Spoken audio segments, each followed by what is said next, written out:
sharpen up what my concern actually is here, because it's not even true to say that I think you need to get rid of the Jesus story, or even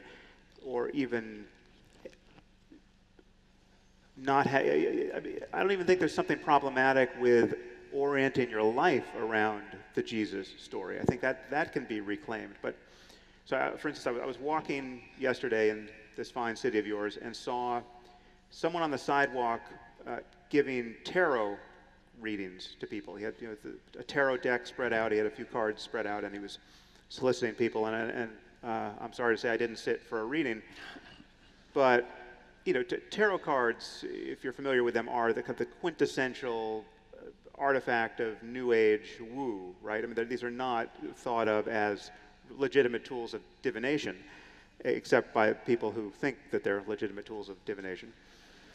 And yet, a tarot reading can be truly powerful, right? I mean, this is built on something, right? This is not just a massive example of self-deception on the part of people reading and people getting their cards read.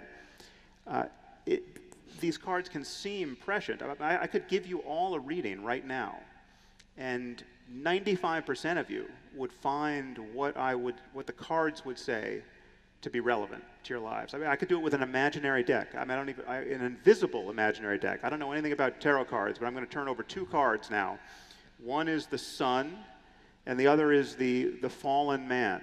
Now, I know so little about tarot that I'm not even sure the fallen man is a tarot card. Right? Or I think it was the hanged man as a tarot card, right? Man, yeah. Okay, so I've got these two cards.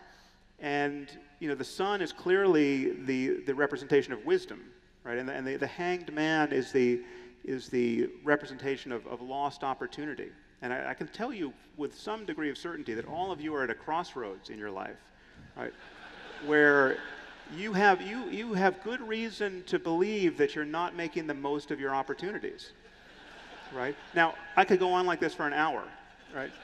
And pretend all the while that it has something to do with the cards actually working in concert with the dynamics of the cosmos, such that these cards that I turn over, were they real, would be the ones that of necessity were revealing something about your mind in this moment. And obviously people think in these terms about astrology and sympathetic magic and all the rest, and religion is built upon this kind of superstition.